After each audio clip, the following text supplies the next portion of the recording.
Bismillahirrahmanirrahim. Alhamdulillahi rabbil alamin. Wassalatu wassalamu ala asyrafil mursalin wa ala alihi wa sahbihi ajma'in. Qala al-muallif rahimahullahu ta'ala wa nafa'ana bi'ulumihi wa 'ulumikum fid dharain amin. Wa ba'du fa'lam biwujubil ma'rifah min wajibin lillahi 20 sifah. Fallahu mawjudun qadimun baqi mukhalifun lil khalqi bil itlaqi. Wa qa'imun ghaniyun وقائم غني وواحد وحي قادر مريد عالم بكل شيء سميع البصير والمتكلم له صفات سبعة تنتظم فقدرة إرادة سمع بصر حياة العلم كلام استمر. Kita masih lagi dalam perbahasan Aqidatul Awam dalam halaqah yang ketiga, berbincang berkenaan dengan sifat Allah Ta'ala. Sebelum ini kita telah habis bincang berkenaan dengan muqaddimah bagi kitab Aqidatul Awam karangan Al-Imam Ahmad Al-Marzuqi radhiyallahu an. Dan sekarang kita masuk pada perbahasan yang penting dalam perbahasan akidah, iaitu mengenal tentang Allah Ta'ala. Jadi nak kenal zat Allah Ta'ala tak boleh. Kan dalam Quran Allah Ta'ala sebut la tudrikuhul absar wa huwa yudrikul absar wa huwa latiful khabir. Al-idrak maksudnya ma'lumun min kulli syai'. Maksudnya tahu pada semua jihad. Semua bahagian bagi idrak. Seperti mana seorang engineer yang dia ni adalah bahagian buat komputer, ataupun dia ni bahagian buat handset, maka dia mengetahui secara dalam dan luar macam mana nak buat handset tersebut. Itu panggil idrak. Faham? Kalau kita ni hanya ilmun, tahu luar nak nampak tu handset, tapi dalam tak tahu benda apa dah. Jadi idrak bagi Allah mustahil. Sebab tu dalam Quran Allah la tudrikuhul absar wa huwa yudrikul absar wa huwa latiful khabir. Maksudnya seorang, pandangan mata seorang tidak boleh idrak bagi zat Allah Ta'ala. Karena bila tak boleh kenal zat, maka ulama kata sebabkan kita ni ajzun, lemah kita dalam nak kenal zat Allah Ta'ala, kerana ni benda yang mustahil. Kerana Allah tidak boleh untuk diketahui oleh siapa-siapa melainkan Allah Ta'ala sendiri, yang mengetahui tentang zat dan juga sifat Allah Ta'ala secara sempurna. Maka kerana tu Allah Ta'ala menyebut dalam Al-Quran berkenaan dengan sifat-sifat Allah. Kerana kenal sifat, maka kita akan kenal pada zat tersebut. Kenal pada sifat seorang tadi, itu juga membawa kepada mengenal, bukan mengenal zat, mengenal tentang pemilik sifat tersebut, betapa agung dan hebatnya pemilik zat, sifat tersebut. Di mana? Sifat pun dah masya-Allah tabarakallah, kita lagi zat. Baik. Jadi sifat Allah Ta'ala ada 20 yang disebut oleh para alim ulama. Cara ringkasnya sifat Allah Ta'ala yang pertama dipanggil sifatun nafsiyah. Sifatun nafsiyah, sifat nafsiyah. Sifat nafsiyah ni yang itu satu. Ini wujud. Wujud sifat nafsiyah. Kemudian 5 sifat salbiyah. Sifat salbiyah ada 5. Qidam, baqa, mukhalafatuhu ta'ala lil hawadis, qiyamuhu ta'ala bi nafsihi, wahdaniyah. 5 ni. 5 ni adalah sifat salbiyah. Yang ketiga dipanggil sifatun al-ma'nawiyah. Sifatul ma'nawiyah. Sifatul ma'ani. Ma'ani dulu. Sifatul ma'ani. Sifatul ma'ani ada 7. 7 sifat ma'ani. Apa dia? Qudrah, iradah, ilmun, hayyun, sama', basar, kalam. Jadi 7 sifat ma'ani. Sifat ma'nawiyah adalah yang keluar daripada sifat ma'ani. Qudrah, qadir. Kaunuhu qadiran, kaunuhu muridan, kaunuhu aliman, kaunuhu hayyan, kaunuhu sami'an, kaunuhu basira, kaunuhu mutakalliman. Jadi 7 sifat pula ma'nawiyah. Jadi 1 sifat nafsiyah, 5 sifat salbiyah, 7 sifat ma'ani, 7 sifat ma'nawiyah, campak semua jadi 20. Jadi 20 sifat tersebut.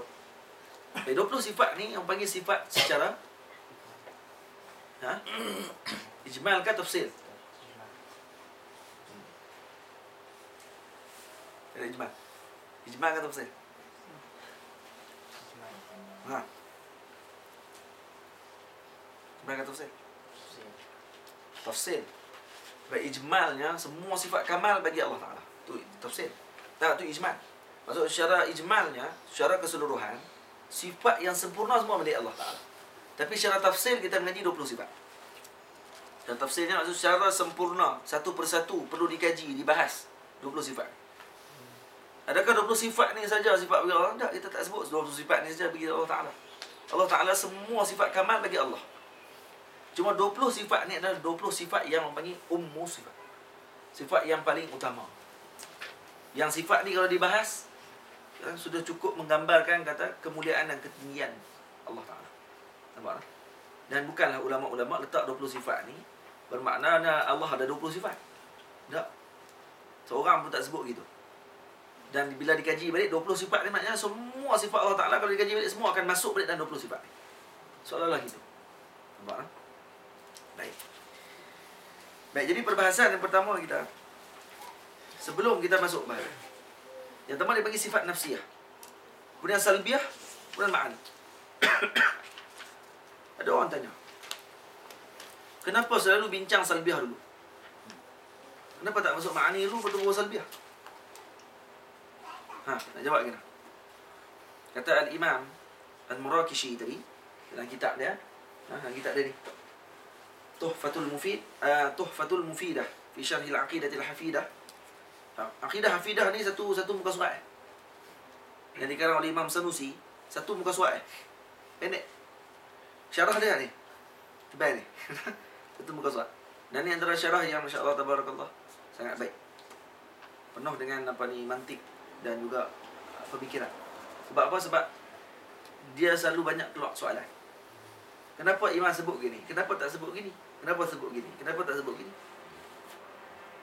Hatta daqiq kalam al-Imam dalam kitab ni, dia ditanya mukhalafatu ta'ala lil hawadith, dan dalam kitab Tuhfatul Aqidah Al-Hafidah ni Al-Imam Sanusi sebut mukhalafatuhu ta'ala li al-khalq.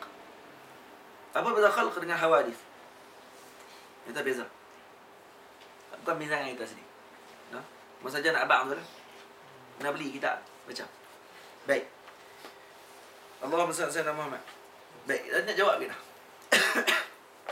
Kenapa didahulukan sifat salbiyah daripada sifat ma'ani? Kata Imam Abi Mahdi Isa bin Abdul Rahman As-Saktani Al-Murakishi, dia kata, kerana kaedah ulama sebut at-takhliyah qabla at-tahliyah. Takhliyah qabla at-tahliyah. Maksudnya menyucikan sebelum menghiasi sesuatu. Bahasa dia menyucikan dahulu sebelum menghias sesuatu. Jadi kita suci dulu akidah kita daripada benda yang salbi, benda yang negatif. Kita keluarkan dulu, baru akan boleh masuk benda yang comel. Qudrah iradah ni adalah tahliyah. Tahliyah kan. Tahliyah maksudnya ni sifat yang bagi Allah Ta'ala, sifat wujudi yang ada bagi Allah. Salbiyah sifat adami, sifat yang tidak ada sebenarnya. Dia tidak ada sebenarnya. Dia bukan orang bagi sifat yang ada. Nak tunjuk tak boleh. Dia bagi sifat adami. Boleh. Jadi bila dia tak ada sifat tersebut, nak kena menafi dulu, nak kena nafi. Bila sebut khidam, maka menafikan Allah Ta'ala itu akan ada permulaan. Qadim. Baqa menafikan Allah Ta'ala itu ada pengakhiran. Maka kita nafi, panggil salbi tu. Tu panggil salbiyah. Jadi bila kita nafi. Bila sebut khidam, maka terus otak kita keluar. Khidam maksudnya menafikan permulaan bagi Allah. Nah, bila sebut baqa, menafikan Allah Ta'ala itu ada akhir. Mukhalafatuhu ta'ala lil hawadith, yakni menafikan Allah Ta'ala itu sama dengan makhluk. Qiyamuhu ta'ala bi nafsihi, menafikan Allah Ta'ala itu perlu kepada makhluk untuk berdiri. Al-wahdaniyah, menafikan Allah Ta'ala itu ta'addud pada zat, ta'addud pada sifat, ta'addud pada af'al. Nah, kita nafikan semua benda tu. Lepas nafi, barulah kita akan letak nanti kita Allah ni maha qudrah, maha iradah. Nampak? Gitu. Kita nak kena keluarkan dulu dia punya negatif dalam otak dia. Negatif dalam otak tu kena keluar dulu, baru boleh masuk comel. Kalau tak keluar negatif tu, Buat masuk comel, campur dengan negatif tu, dah kali tak jadi comel. Dia jadi celaru dia punya cah-cah tu. Cah dalam pemikiran. Faham? Boleh tak? Tak perlu masuk dalam kitab. Baik. Tuh. Yang pertama, wa ba'du fa'lam bi wujubil ma'rifah. Baik, kenapa dimulakan dengan perkataan fa'lam? Kenapa tak mula dengan perkataan lain? Wa'taqid. Ataupun wa'raf. Kenapa? Kerana para ulama sebut perkataan i'lam di sini dan juga tidak disebut i'taqid atau ijzim. Dengan perkataan-perkataan tersebut, yang pertama kerana mengikut dengan Al-Quran. Kerana Al-Quran sebut fa'lam annahu la ilaha illallah. Perkataan tu. Maksud dia dipanggil mana ikhtibas ataupun ta'assi dengan Quran.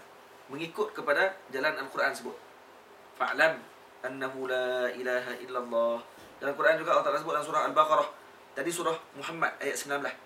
Dan surah Al-Baqarah ayat 231 Allah Ta'ala sebut apa? Wa'lamu annallaha bikulli syai'in alim. Semua guna perkataan i'lam. Baik, kenapa? Kerana dalam ilmu akidah kita akan dapat mengetahui akidah ni dengan ilmu. Atau digunakan perkataan i'lam. Bukan dengan i'taqid. Sebab apa? Sebab dia kata la i'tiqadan au taqlidan. Kerana kalau kata sebab seolah-olah nak bagi tahu kepada kita di sini dia kata di sini kata apa? Dia tak sebut di sini perkataan ifham. Kerana apa? Kerana kalau disebut wa ba'du fafham bi wujubil ma'rifah. Kerana faham mesti ada sebelum tu dulu. Cerita baru nak kena faham. Ni cerita tak ada cerita apa lagi pun tiba-tiba nak suruh faham. Tak ni. Yang kedua tak sebut idri. Kerana apa? Al-amra bid-dirayah yaqtadi tahsil al-ilmi 'ala at-ta'anni. Kerana dirayah hiya al-ilmu hasil ba'da tafakkur. Kalau disebut wa ba'du fadri. Fadri maksudnya kamu kena ketahui. Ketahui sini maksudnya lepas tafakkur. Di sini tak perlu tafakkur. Fa'lam, kamu ketahui. Ni aku nak cerita. Dengar. Cukup. I'taqid, kenapa tak sebut i'taqid? Kerana kalau tidak ada ilmu, kita nak i'tiqad. Berhati. Tak boleh i'tiqad. Kalau ilmu tidak ada dulu sebelum tu. Takkan kita nak suruh orang beriktikadlah kamu dengan perkara ni. Dan ilmu tak ada. Tak boleh. Maka tu tak perlu kenapa Syekh tak sebut juga iqra. Ni kata. Kenapa tak sebut wa ba'du faqra bi wujubil ma'rifah. Kenapa tak sebut faqra? Kerana al-amra bil qira'ah li'anna al-amra bil qira'ati yaqtadi tahsil al-alfaz. Kerana amru bi qira'ah ni dia tahsil dengan alfaz. Jadi seolah-olah kena lafaz saja cukup dah. Tak perlu untuk kita letaklah hati kita. Tak perlu kita mengaji, letaklah otak dan kemudian letaklah hati kita. Ilmu tersebut. Cukup baca je dia. Jadi kalau kata wa ba'du faqra bi wujubi ma'rifah, baca kan. Jadi adakah dikira beriman orang tersebut? Walam yaqul ihfaz. Tak sebut ihfaz, tak sebut isma'. Hafazlah saja. Hafaz pun tak cukup juga. Hafaz tak cukup, isma' pun tak cukup. Dengar dia. Dia dengar hanya sekadar mujarrad dengar saja, tanpa mengambil ilmu dan tidak mengambil perhatian. Tak kena. Sebab tu di sini disebut wa ba'du fa'lam bi wujubil ma'rifah. Maksud disebut di sini adalah mengetahui dengan sepenuh pengetahuan. Maksud tahu dengan dalil dan sebagainya. Bahawa wujud Allah Ta'ala ini bi wujubil ma'rifah, wajib kita mengetahui. Wajib di sini apa dia? Min wajibin lillahi 20 sifah.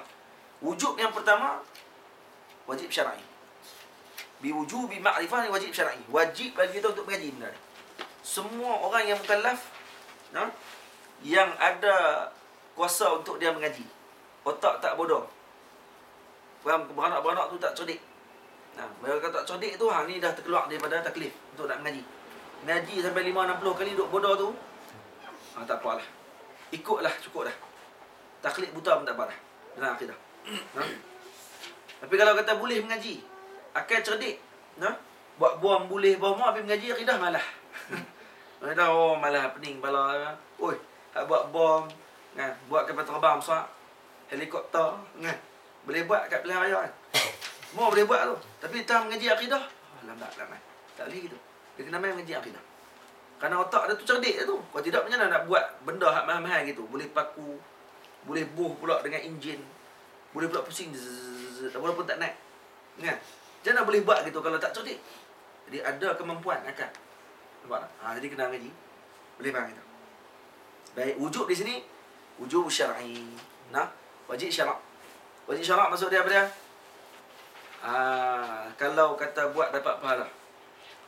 Nah, kalau tinggal dapat dosa. Wujud syarak. Dan lewat. Dan juga maksud dia min wajibin lillahi 20 sifah. Wa ba'du, selepas mana puji kepada Allah, selepas mana menyebut bismillah dan puji kepada Allah dan selawat dan salam kepada Rasulullah, fa'lam bi wujubil ma'rifah, ketahuilah bahawa wajib kita mengetahui. Nah, wajib buat dalam kurungan wajib syarak. Wajib dengan syarak kita mengetahui min wajibin lillahi 20 sifah. Sifat wajib bagi Allah itu ada 20. Sifat wajib di sini. Wajib kedua ni wajib apa pula? Ini wajib akal. Ini ada dua. Nah, wajib ni ada apa? Ada wajib akal, ada wajib adat, ada wajib syarak. Wajib syarak buat dapat pahala, tinggal dapat dosa.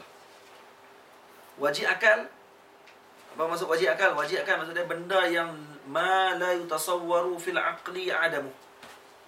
Akal tak boleh bayang tak ada benda tu. Ini wajib. Mustahil akal, bagi sifat hukum akal ada 3. Wajib, mustahil dengan jaiz. Wajib bagi akal maksudnya ma la yutasawwaru fi aqli adamu. Tak boleh akal terima tak ada benda tu. Mustahil pada akal ma la yutasawwaru fil aqli wujuduh. Akal tak boleh terima ada benda tu. Nampak? Kalau kata jaizul aql, yahtanu tarafain. Boleh terima. Sama ada pun tak ada pun tak apa. Boleh faham? Boleh. Jadi apa ni Allah Taala di sini wajib di sini. Maksudnya akal tak boleh terima. Allah tak ada 2 sifat ni. 20 ni. 20 ni kena ada bagi Allah. Kena ada ni bukan wajib. Kalau Allah tak ada berdosa. Itu jadi wajib syarak. Jadi kita bincang bab wajib akal. Nah. Baik. Kemudian disebut di sini disebut masalah mengikut kepada taklid. Ni bab taklid dalam bab akidah. Boleh ke tak boleh kita taklid dalam bab akidah? Ada 6 pandangan ulama dalam bab taklid dalam bab akidah. Pandangan pertama kata cukup dengan taklid. Boleh dah taklid tapi berdosa kepada orang yang ada kemampuan untuk mencari dalil. Dia boleh taklid, sah. Cuma berdosa. Dosa tu bagi siapa? Kepada orang yang mana ada kemampuan untuk cari dalil. Yang tak ada kemampuan cari dalil, tidak berdosa. Nampak tak? Ini yang dipegang oleh para alim ulama. Ulama pegang ni. Yang kedua, tak cukup. Tak boleh dengan taklid. Ini pandangan kedua. Dan orang yang mukhallid, kafir. Yang ikut akidah, ikut saja itu, kafir tu orang. Ini pandangan yang dipegang oleh Al-Imam As-Sanusi radhiyallahu anhu. Nampak tak? Imam Sanusi pegang dengan pandangan ni. Haram taklid. Taklid berdosa dan kafir tu. Baik. Pandangan ketiga, boleh bertaklid tapi berdosa. Semua kali berdosa. Sama ada dia ada kemampuan untuk dia cari dalil ataupun tidak ada kemampuan, berdosa semua. Beza dengan pandangan pertama tadi. Pandangan tadi berdosa hanya kepada orang yang ada kemampuan untuk cari dalil. Okay. Pandangan keempat, siapa yang mengikut kepada Quran dan Sunnah yang qat'i, maka sudah sah imannya. Kerana dia mengikut kepada qat'i, kepada dalil qat'i. Siapa yang ikut kepada selain daripada dalil Quran dan Sunnah yang qat'i, maka tidak sah iman dia. Jadi maksudnya ikut Quran dengan Sunnah yang qat'i, maksud dalil hadis yang mutawatir dan juga Al-Quran, maka ketika sebut iman dia adalah sah. Itu pandangan yang keempat. Cuma ada taklid sikit di situ. Al-Imam As-Sanusi sebut dalam kitab dia. Dia kata di antara pintu-pintu kekufuran, jalan-jalan menuju kekufuran, salah satunya adalah mengikut kepada Al-Quran dan Sunnah secara zahir. Ambil Quran Sunnah zahir, Itu pintu kekufuran. Dia nampak tu ubat, tak naknya tu penyakit. Sebab ubat kadang-kadang kalau guna tak kena pun, memang ubat. Panadol ubat. Tapi kalau guna tak kena cara, jadi penyakit balik tak gitu. Ubat asal dia ubat. Adakah semua ubat boleh guna pada semua penyakit? Tak. Ubat sakit perut, guna waktu sakit perut kan? Tak. Dia pergi guna semua. Sakit perut, sapu kaki pun. Kaki luka, ubat sakit perut juga. Jadi kena ubat dah. Ubat dah tu, ubat. Tapi kena lah ubat. Tak kena ubat. Jadi penyakit balik. Faham? Jadi orang kata, sebab tu kata Imam Sanusi, menggunakan dalil Al-Quran dan hadis secara zahir, ini adalah sebab-sebab kekufuran. Antara dalil-dalil sebab-sebab akan menjadi kufur. Baik. Yang kelima, pandangan kelima, cukup dengan taklid dan tidak akan berdosa. Tidak akan berdosa langsung. Taklid boleh tidak berdosa. Yang ni kata dia sama ada dia ni ada kekuatan untuk melihat dalil ataupun tidak, mencari dalil ataupun mengaji, tak kira apa, semua dah cukup dah, tak ada masalah. Boleh. Yang keenam, apa dia? Lebah. Tumpah. Oh, ada ni, ada. Boleh tak apa? Pandangan yang keenam menyebut kata iman muqallid ini adalah sahih. Iman muqallid sahih. Dan tambah sikit, haram bagi dia untuk mencari dalil. Ini pandangan keenam.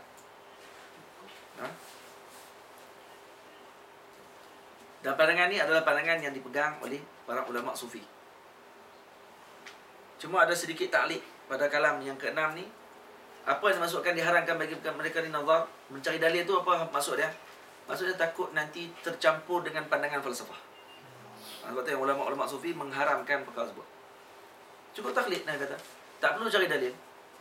Sebab tu pernah sekali berlaku dalam kisah Al-Imam Fakhruddin Ar-Razi radhiyallahu anhu. Ketika dia datang ke Mesir, di Masjid Al-Azhar. Sampai di Masjid Al-Azhar, Imam Fakhruddin Ar-Razi sebut ada orang pakat heboh di Mesir waktu tu. Tak ada imam besar datang. Jadi waktu tu heboh di suk. Dan seorang perempuan tua ni duduk tepi jalan. Jadi dia tanya ke orang ramai ni, apa yang ramai sangat pergi ke Masjid Azhar tu? Dia kata ni ada seorang ulama besar datang ke Masjid Azhar. Siapa ulama ni? Ni Imam Fakhruddin Ar-Razi. Tak kenal ke dia kata? Dia kata siapa dia Imam Fakhruddin Ar-Razi tu? Dia ni yang telah menyebut dalam kitab dia 1000 dalil tentang kewujudan Allah. Dia dalam kitab dia maksud 1000 dalil Allah tu wujud. Apa perempuan ni kata? Perlu dalil kan Allah Ta'ala ni wujud? Allah tidak perlu dalil. Alam ni dalil kata wujudnya Allah Ta'ala. Cukup. Nak bawa 1000 dalil apa? Ni nak abang kata apa? Ni orang panggil.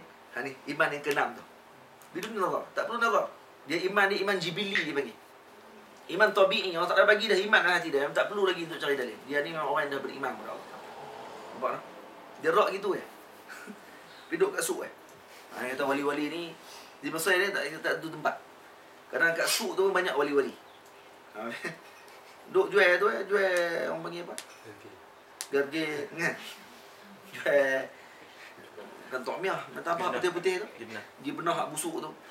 Jual tu sambil duk itik atas kepala kan. Ya, itik atas kepala, bawa masuk dalam trengko kali itik-itik tu. Tapi tak apa. Kadang-kadang wali besar. Pernah tengok. Nampak tak tu maksudnya? Baik. Itu wa ba'du fa'lam bi wujubil ma'rifah min wajibin lillahi 20 sifah. Baik, kemudian masuk Allahu mawjudun qadimun baqi muqalifun lil khalqi bil itlaqi wa qa'imun ghaniyun wahid wa qa'imun ghani wa wahidun wahid qadir muridun alimun bi kulli shay sami'un al basir wal mutakallimu lahu sifatun sab'atun tantazimu. Ini terus masuk bersifat-sifat Allah Ta'ala. Yang mana ada berapa sifat di sini? Ada 5 sifat. Ada banyak sifat ini. Cuma di sini sifat dia yang pertama qadim. Yang pertama fallahu mawjudun. Ini sifat wujud bagi Allah. Apa sifat wujud? Sifat wujud kata para ulama disebut oleh Imam Syekh. Wujud di sini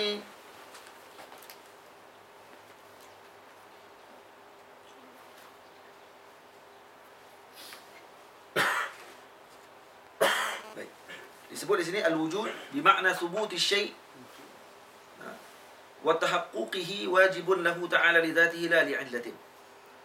Maksudnya wujud Allah Ta'ala tanpa ada suatu sebab yang menyebabkan kena wujudnya Allah Ta'ala. Beza dengan kita. Beza dengan kita.